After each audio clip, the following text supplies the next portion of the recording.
time for Mornings at 8 with Jonathan Mark on AM 1480 WLEA. Well, yes, it is time for Mornings at 8, and here we are about 7 minutes after 8 o'clock on a Wednesday morning. Wednesday, halfway through the week. From here, you can see the weekend just peeking up over the horizon. It'll be here soon enough. But before anything else, the last full moon of the decade will occur at 12:12 tomorrow morning. So 12 minutes after midnight, it'll be the full. That's when it rises. Anyway, and when you think of it, tomorrow, this is the 11th, so tomorrow will be the 12th, right? I guess. So it rises at 12:12 on 12:12. I don't know what that means, but it's kind of neat. Anyway, the last full moon, and there you go. Let me see here. Some notes. As you heard on Brian's news, at least something was accomplished in Washington with the U.S.-Mexico-Canada trade agreement. Yahoo! At least they did something. And as you heard Congressman Tom Reed, he is all for it. So, yeah, at least they have accomplished something. That's a change of pace. What else here? Yes, Santa Claus and Mrs. Claus will be visiting the Alfred Surview office from 3 to 4 this afternoon. So it's Mr. and Mrs. Claus will be there 3 to 4, free photos and snacks. Santa Claus, free photos, snacks, you can't go wrong. 3 to 4 at the Alfred Surview this afternoon.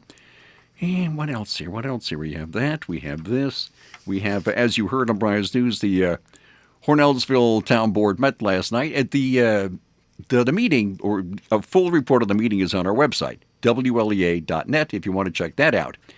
And also, the board officially recognized the reopening of the new Tasty Freeze on Seneca Road North. And it gave Tasty Freeze its blessing, the board. According to the board, the restaurant has an assorted menu and will do catering and delivery. And the new owner has a 5-year lease on the building. That's good, too. Well, I got a bunch of stories here. How about yet another story of when Christmas meets climate change?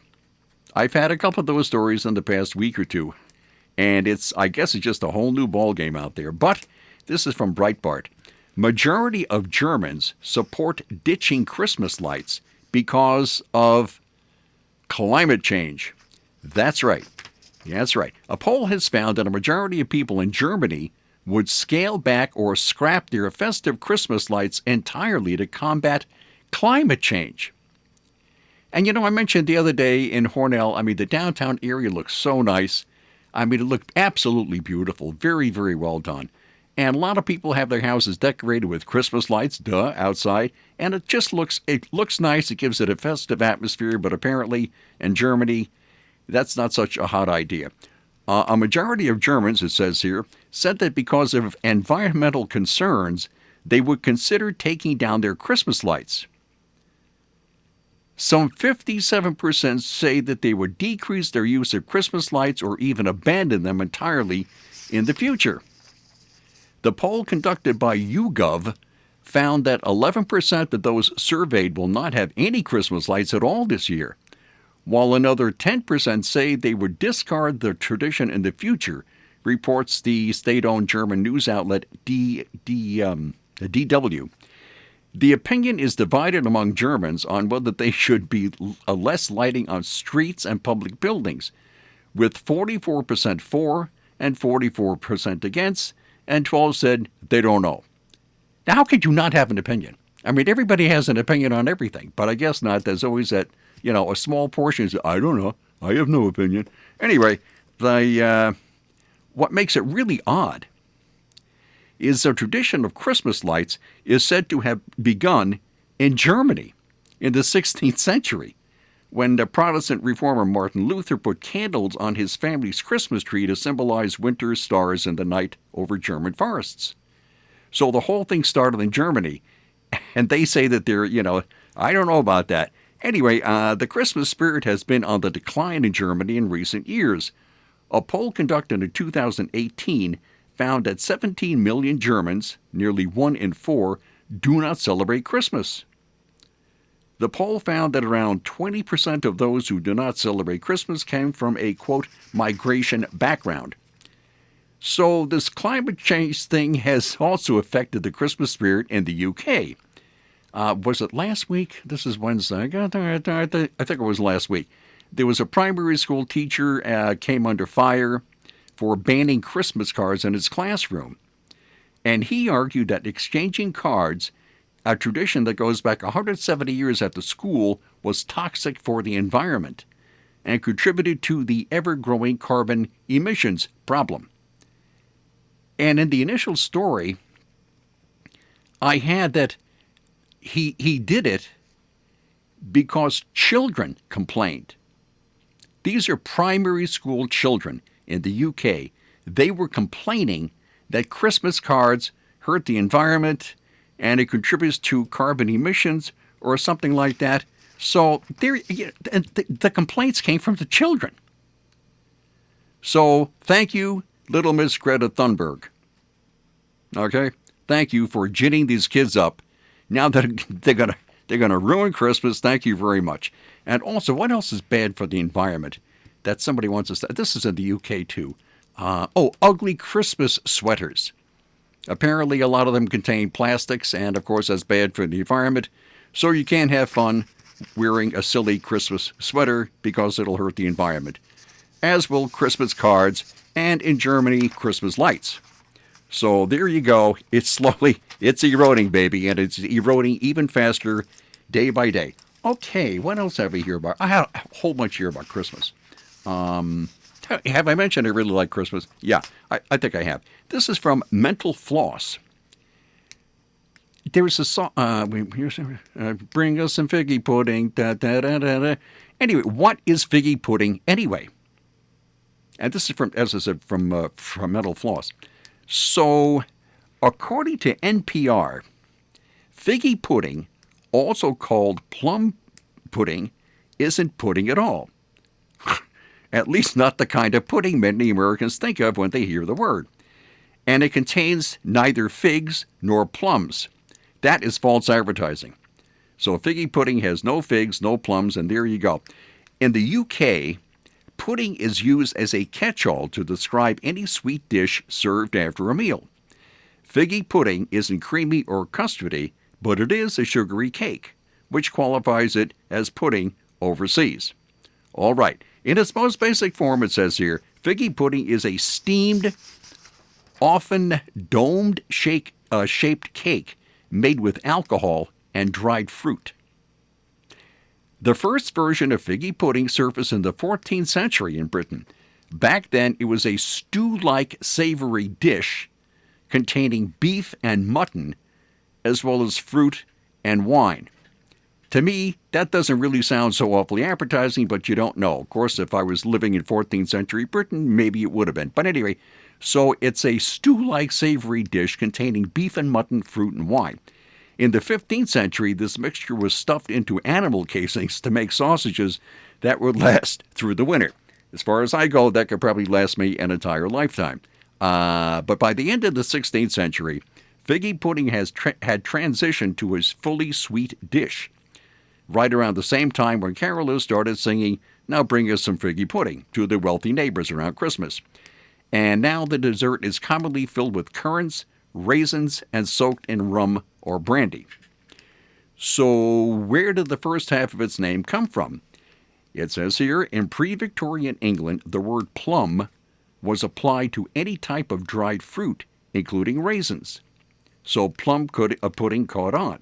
Figs occasionally appeared in recipes throughout the dish's history, though they're not considered a traditional ingredient. So there you are.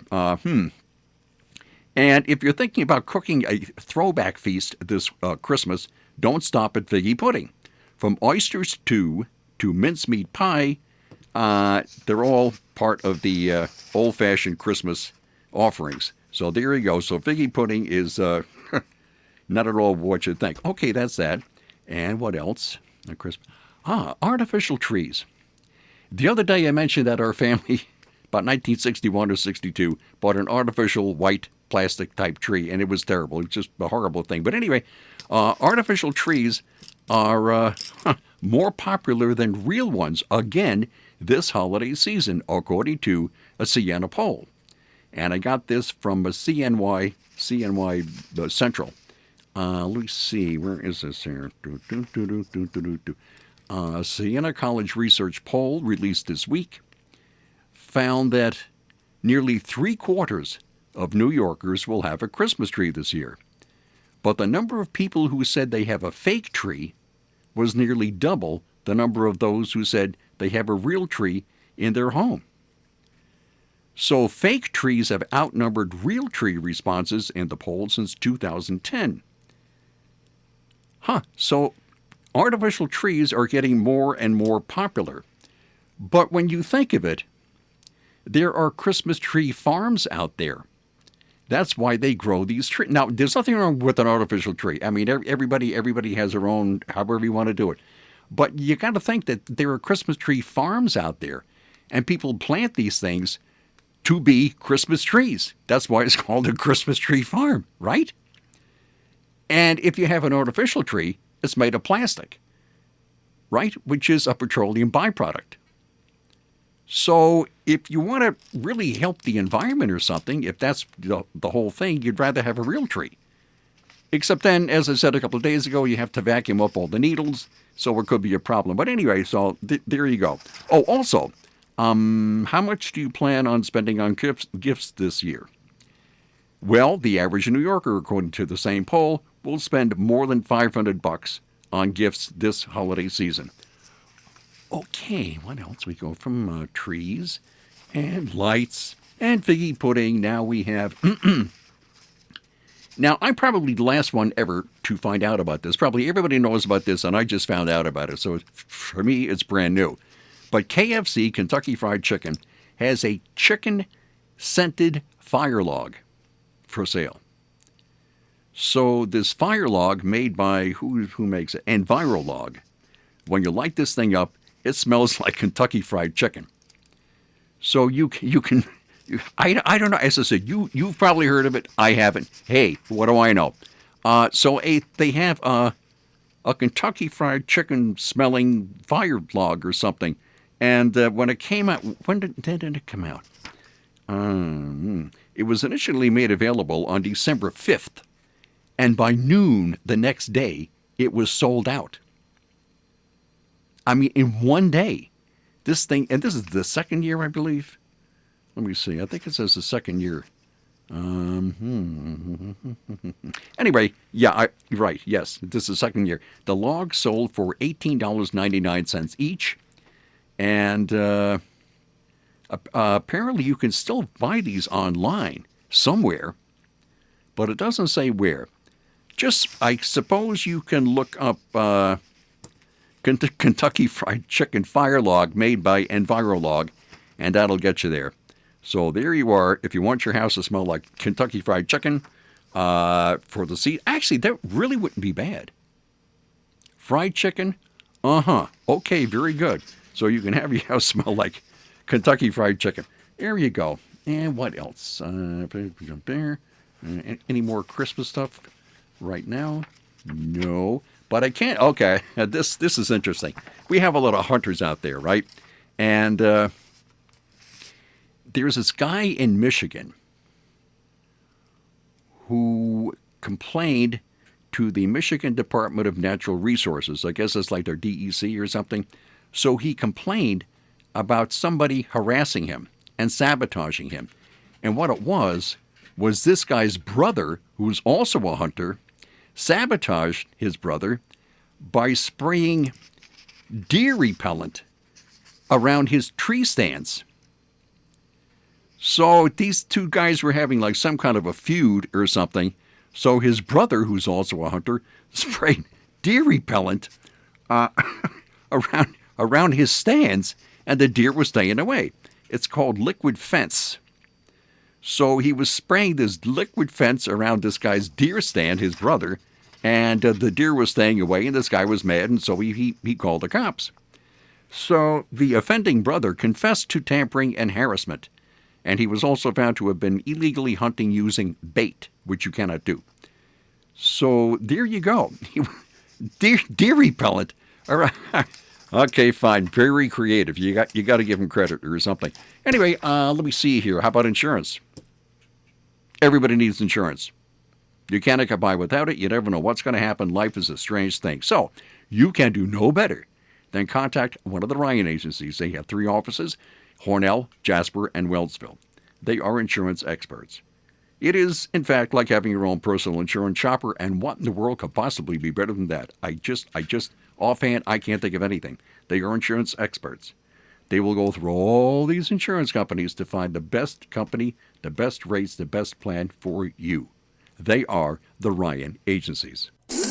From the Fox Sports Studios in Los Angeles, here's Eddie Garcia. Big news from Major League Baseball, where the New York Yankees and free agent pitcher Garrett Cole have agreed on a 9-year deal worth a record $324 million. The 29-year-old Cole, who was 20-5 last year, posted a 2.50 ERA and had a major league leading 326 strikeouts, will make $36 million per season. The deal includes a player option after the 5th season. In college basketball, 6 ranked teams were in action, including number 1 Louisville, who lost to Texas Tech 70-57. The Cardinals are the 4th number 1 team to lose this season, joining Michigan State, Kentucky, and Duke. Penn State handed number 4 Maryland its first loss of the year, 76-69. Number 11 Baylor gets by number 18 Butler, 53-52. In the NBA, the Heat beat the Hawks 135-121 in overtime. Both Jimmy Butler and Bam Adebayo each had triple-doubles in the win for Miami. It was the 76ers knocking off the Nuggets 97-92.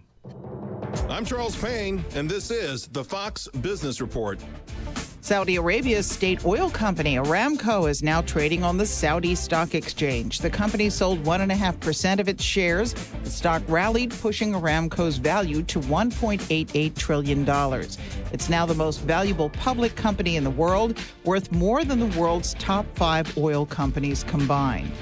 There could be a merger in the insurance business. The Wall Street Journal says New York Life Insurance is negotiating with Cigna to buy a business that sells life, accident, and disability income insurance to employees for their workers. The Federal Reserve wraps up its 2-day meeting today with comments about the economy. It is expected to leave interest rates unchanged. The Dow was down 27 yesterday. The Nasdaq lost 5, and the S&P dropped 3. That's your Fox Business Report. I'm Ginny Cosola, invested in you. Prescription products require an online physician consultation and are only available if the physician determines a prescription is appropriate. Subscription required. See website for full details and important safety information. Hey guys, good news. The expensive Little Blue pill is now generic, which means the prescription medication to treat ED is super affordable at 4hims.com. And now get your first online doctor's visit free at 4hims.com. That's right. 0 copay, no awkward face-to-face conversations to get your prescription. That's really good news. To start your free online visit, go to this exclusive address, 4hims.com/joy. That's FORHIMS.com/joy. Today at the Simmons, Rockwell, Nissan stores in Horseheads and Hornell, you'll find new 2019 Nissan Sentra SV models with alloy wheels, cruise control, and Bluetooth for only $15,999, or new 2019 Nissan Titan S Crew Cab 4x4s with a 5.6-liter V8, rear view monitor, power windows, and cruise, now only $32,499. See the savings online at simmons-rockwell.com. Okay, and here we are. I got this from the New York Times. Cheerleader punished for taking a knee is awarded $145,000. A former Kennesaw State University cheerleader was awarded a $145,000 settlement 2 years after she faced repercussions for taking a knee during the national anthem at a college football game, court documents show. The former cheerleader, Tomia Dean, who is still a student at the Georgia University, received $93,000, and the remaining $52,000 was dispersed to her two lawyers. And news of the settlement, which was paid in October, was published last week by the Marietta Daily Journal. Ms. Dean, along with 4 other cheerleaders, took a knee during the national anthem at a football game on September 30, 2017. And according to the complaint, they were then prohibited from appearing on the field during the national anthem at 2 subsequent home football games. So Ms. Dean filed a lawsuit in September of 2018 against, the school's president, a former Georgia Attorney General, 2 men in the Kennesaw State Athletic Department, the county sheriff, a former Republican state legislator, and a bunch of other people. Now, the suit accused the defendants of violating her First Amendment rights and accused the sheriff and who else? Another gentleman specifically of conspiring to cause the violation of her civil rights by pressuring the university's president to take action. And Ms. Dean, who claimed in the lawsuit that she had suffered an increase in migraine headaches and emotional distress over the loss of her constitutional rights, sought unspecified damages. So she had an increase in migraine headaches and emotional distress over the loss of her constitutional rights. Okay. So the court has found in her favor that her constitutional rights were violated. So asked what message his client, asking one of her lawyers, what message his client wanted to send with her lawsuit, the lawyer said, kneeling during the national anthem is respectful and a completely appropriate protest that should be protected by the university under the First Amendment. It should not be prohibited or punished ever. Now, this has been going on for like 2 years, but Colin Kaepernick started that.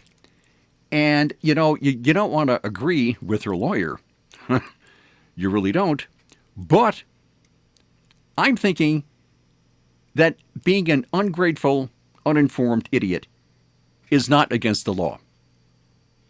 I mean, there is no law against being stupid. So, yes, it is her First Amendment right. And she can protest if she wants to. You want to take a knee, you want to, do whatever, it's your right. Probably the majority of people wouldn't like it, and they don't like it, and they think it's really tacky, but it is her right under the First Amendment.